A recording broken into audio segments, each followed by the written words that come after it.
এক নম্বর, ফজরের নামাজের পরে সূরা ইয়াসিন।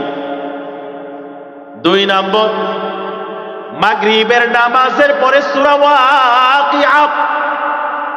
তিন নম্বরে ইশা নামাজের পরে সূরা মুলুক। চার নম্বরে প্রত্যেক ফরজ নামাজের পরে মাত্র একবার করে আয়াতুল কুরসি। পাঁচ নম্বরে মা বোনদের জন্য চার কাজ: 5 ওয়াক্ত নামাজ, রমজানের রোজা, সতীত্বের হেফাজত, স্বামীর আনুগত্য। তাহলে জান্নাতের সার্টিফিকেশন, ভেরিফিকেশন, জান্নাতের সিউরিটি, গ্যারান্টি আর নিশ্চয়তা। 6 নম্বর, আমাদের সবার জন্য বেশি বেশি তওবা ইস্তেগফার। আস্তাগফিরুল্লাহ, আস্তাগফিরুল্লাহ, আস্তাগফিরুল্লাহ। আর 7 নম্বর হলো বুখারী শরীফের সর্বশেষ হাদিস, 2 কালিমা বিশিষ্ট সুবহানাল্লাহি ওয়া বিহামদিহি সুবহানাল্লাহিল আযীম। আল্লাহর নবী বলেন, মান ক্বারা ইয়াসিন ফি সদরিন নাহার ওয়াদিয়াত হাওয়াইজুহু।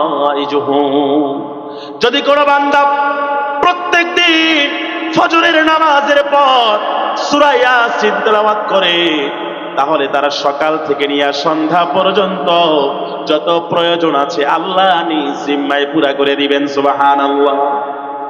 2 নম্বর আমল, ভালো করে গুণে নেন, মাগরিবের নামাজের পরে সূরা ওয়াকিআ।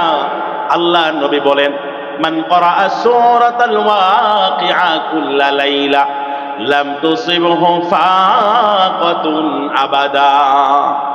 আমার যদি কোনো বান্দা, আল্লাহর নবী বলেন, আমার যদি কোনো উম্মত মাগরিবের নামাজের পর পবিত্র কোরআনের 56 নম্বর সূরা ওয়াকিআর ছোট্ট ছোট্ট ক্ষুদ্র ক্ষুদ্র মাত্র 96টা আয়াত তেলাওয়াত করে, তাহলে তার ব্যক্তি ও পারিবারিক জীবনে কখনো রিজিকের সংকট, অভাব, অনটন দেখা দিবে না। সুবহানাল্লাহ। 3 নম্বর আমল, সূরা মুলুক। আল্লাহর নবী বলেন, যদি কোনো বান্দা পবিত্র কোরআনের 67 নম্বর সূরা, 67 নম্বর সূরা মুলুকের মাত্র 30টা আয়াত তেলাওয়াত করে ঘুমাতে যাওয়ার আগে, বিছানায় যাওয়ার আগে, তাহলে তার কবরে কশিন কালেও আযাব হবে না। সুবহানাল্লাহ। শুধু তাই নয়, এই সূরা মুলুক হাট্টা কাট্টা তাগড়া পরিচ্ছন্ন জওয়ানের আকৃতি ধারণ করে কবরবাসীর চতুর্পাশ থেকে নিশ্চিদ্র নিরাপত্তার ব্যবস্থা করে কবরবাসীকে অভয়ের সান্ত্বনার বাণী শুনিয়ে বলবে, ও আমার ভাই, তোমার কোনো টেনশন নাই, আমি তোমাকে জান্নাতে না পৌঁছিয়ে তোমার সঙ্গ আমি 1 সেকেন্ডের জন্য ত্যাগ করব না। সুবহানাল্লাহ। 4 নম্বর আমল, মরার লগে লগে ও মুসলমান জান্নাতে যাওয়ার দরকার আছে না নাই? আল্লাহ নবী বলেন, মান ক্বারা আয়াতাল কুরসি ফি দুবুরি কুল্লি সালাহ লাম ইয়ামনাহু মিন দুখুলিল জান্নাতি ইল্লাল মাউত। যদি কোনো বান্দা প্রত্যেক ফরজ নামাজের পর মাত্র একবার করে আয়াতুল কুরসি পড়ে, তাহলে তার মাঝে আর জান্নাতে যাওয়ার মাঝে মৃত্যু ছাড়া আর কোনো বাধা থাকবে না। সুবহানাল্লাহ। তার মানে মরবে আর এই আয়াতুল কুরসি প্রত্যেক নামাজের পরে পড়ার কারণে সোজা জান্নাতে চলে যাবে। সুবহানাল্লাহ। 5 নম্বর আমল, আমার বয়ান মহিলারা শুনেনি, মা বোনদের জন্য কিছু না কইলে কেবল কি দামি হুজুর আনছে, আমগোর লেগে কোনো অপশন, কোনো ফাংশন, কোনো প্যাকেজ, কোনো কর্মসূচি হুজুরে দেয় নাই গা। এর লেগে এক হাদিস, 4 কর্মসূচি সংবলিত একটা হাদিস। আল্লাহর নবী বলেন, আল মারআতু ইযা সাল্লাত খামসাহা ওয়া সামাত শাহরাহা ওয়া আহসানাত ফারজাহা ওয়া আতাআত বালাহা ফালতাদখুল বিনাইয়া আবওয়াবিল জান্নাতি শাআত। আমার যদি কোনো মহিয়সী রমণী, যদি কোনো দিনী বোন মাত্র 4টা কর্মসূচি পালন করে, 5 ওয়াক্ত নামাজ ঠিকঠাক মতো আদায় করে, 2 নম্বর, এই যে রমজান কারীম আমাদেরকে হাত ছাড়ি দিয়ে ডাকছে, রমজানের রোজাগুলো ঠিকঠাক মতো পালন করে, 3 নম্বর, সতীত্ব সম্ভ্রম লজ্জা স্থানের হেফাজত করে, 4 নম্বর, শরিয়া নির্দেশিত বৈধ পথে পন্থায় স্বামীর আনুগত্য করে। এই 4 কাজ করলে আল্লাহর নবী বলেন ফালতাদখুল মিন আইয়ি আবওয়াবিল জান্নাতি শাআত। জান্নাতের যে 8টা দরজা আছে, ওই মহিষী রমণী চাইলে যে কোনো দরজা দিয়া জান্নাতে প্রবেশ করতে পারবে। সুবহানাল্লাহ। 6 নম্বর আমল হলো, ও রূপনগরের মুসলমান, আওয়াজ দিয়া বলেন না, আমাদের দৈনন্দিন জীবনে গুনাহ হয় কি হয় না? গুনার জন্য বেশি বেশি তওবা ইস্তেগফার করার আওয়াজ দিয়া বলে দরকার আছে না নাই? এজন্য বাবাজিরা বেশি বেশি নীরবে নিভৃতে পড়তে হবে আস্তাগফিরুল্লাহ,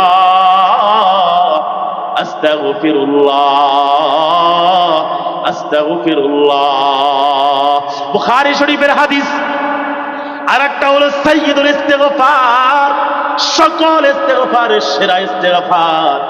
আল্লাহ নবী সাল্লাল্লাহু আলাইহি ওয়াসাল্লাম বলেন, শাদ্দাদ বিন আউস রাদিয়াল্লাহু তাআলা আনহু থেকে বর্ণিত, আল্লাহ নবী বলেন সাইয়্যিদুল ইস্তিগফার হলো আল্লাহুম্মা আনতা রাব্বি লা ইলাহা ইল্লা আনতা খলাকতানি ওয়া আনা আবদুকা ওয়া আনা আলা আহদিকা ওয়া ওয়াদিকা মাস্তাতাতু আউযু বিকা মিন শাররি মা সানাতু আবুউ লাকা বিনিআমাতিকা আলাইয়া ওয়া আবুউ লাকা বিযামবি আগফিরলি ফাইন্নাহু লা ইয়াগফিরুদ যুনুবা ইল্লা আনতা। এই যে সাইয়্যিদুল ইস্তিগফার, আমার নবী বলেন যদি কোনো বান্দা ফজরের নামাজের পরে একবার মাত্র পড়ে, তাহলে সন্ধ্যার আগে মারা গেলে ফাহুয়া মিন আহলিল জান্নাহ, সে সোজা জান্নাতে চলে যাবে। সুবহানাল্লাহ। আর যদি মাগরিবের নামাজের পরে একবার পড়ে, ফজরের আগে মারা গেলে, আল্লাহ নবী আবারও সিমিলারলি বলেন ফাহুয়া মিন আহলিল জান্নাহ, ওই বান্দা সোজা জান্নাতে চলে যাবে। সুবহানাল্লাহ। 7 নম্বর আমল দিয়ে আজকের মতো পোটলা পাট্টি এখানে গুটায় আনিব।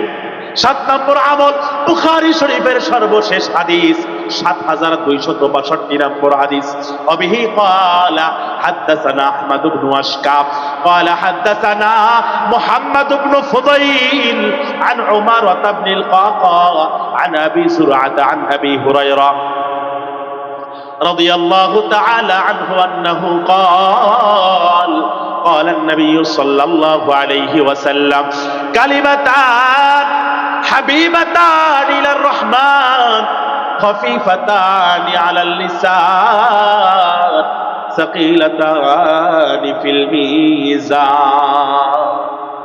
2টা কালিমা এমন আছে যার আবার কোয়ালিটি গুণাগুণ আবার 3টা। কালিমা সেন্টেন্স বাক্য বন্ধ 2টা, কোয়ালিটি আবার 3টা। 1 নম্বর হলো হাবিবাতানি ইলার রহমান, ওই 2টা কালিমা আল্লাহর কাছে মোস্ট ফেভারিট, বড্ড পছন্দনীয়। 2 নম্বর কোয়ালিটি হলো খফিফাতানি আলাল লিসান, ওই 2টা কালিমা জবানে তালাফুজে উচ্চারণে অনেক সহজ। আপনি যখন জবান দিয়া পড়বেন, বিন্দুমাত্র কোন জটিলতার সৃষ্টি আর অবতারণা হবে না। আর 3 নম্বর কোয়ালিটি হলো সাকিলাতান ফিল মিজান, ওই 2টা কালিমা আপনার মিজানে নেকের পাল্লা ভারী করে দিবে। সুবহানাল্লাহ। ও রূপনগরের মুসলমান, ওই 2টা কালিমা আপনাদের শোনার দরকার নাই, শুনবেন নি? 1 নম্বর কালিমা বলবেন এইটা নি, এটা তো পারি তো আমরা কত কিছু, কিন্তু মানি না। 1 নম্বর হলো সুবহানাল্লাহি ওয়া বিহামদিহি, আর 2 নম্বর কালিমা সুবহানাল্লাহিল আযীম। সহজ না কঠিন? আরো জোরে, সহজ না কঠিন? আমার উস্তাদে মুহতারাম উপমহাদেশের বর্ষিয়ার হাদিস বিশারদ ও আমার দাওয়াত দেওয়ালা ভাইয়েরা, এই জন্য আমারে আনতে চাইলে আরো বেশি করে সময় দিতে হইব, 9টার মধ্যে বসাইতে হইব, তাহলে সিস্টেম করে সবাই নিয়ে জান্নাতে চলে যাবো গা। ভাইরা আমার, উস্তাদে মুহতারাম উপমহাদেশের বর্ষিয়ান হাদিস বিশারদ বুখারী শরীফের সর্বপ্রথম বঙ্গানুবাদক শেখুল হাদিস আল্লামা আজিজুল হক রাহমাতুল্লাহ আলাইহি 6 বছর হুজুরের খেদমত করেছি। হুজুরকে দেখতাম বুখারীর সর্বশেষ হাদিসটা সব সময় তার জবান দিয়া অটো চালু থাকতো। রাস্তাঘাটে, বাজার হাটে, দোকান পাটে, অফিসে, আদালতে, চাকরি বাকরি, লেনদেন, মুআমালা, মুআশারা, যেখানে যে অবস্থায় আপনি থাকেন না কেন, কিন্তু আপনার জবান দিয়া এই বুখারীর সর্বশেষ হাদিসটা জারি রাখবেন। এটার জন্য কোনো অব্লিগেশন, কোনো রেস্ট্রিকশন, কোনো বাধ্যবাধকতা নাই, বিশেষ কোনো নিয়ম নাই, কোনো টাইম টেবিল নাই, সময়ের কোনো বাধ্যবাধকতা নাই, এমনকি উযু থাকারও কোনো দরকার নাই। এমনকি যদি আপনি ফরজ গোসল না করেও যদি আপনি এটা পড়েন তাও গুনাহ হবে না। সবসময় আপনার জবান দিয়া অটো চলবে বুখারীর শেষ হাদিস। সবাই পড়েন না আমার সাথে, সুবহানাল্লাহি ওয়া বিহামদিহি সুবহানাল্লাহিল আযীম। রাগ করলেননি আপনারা? কষ্ট হয়েছে আপনাদের? এই যে আমলগুলো দিলাম, লস না লাভ? তাহলে ভালো করে গুনেন।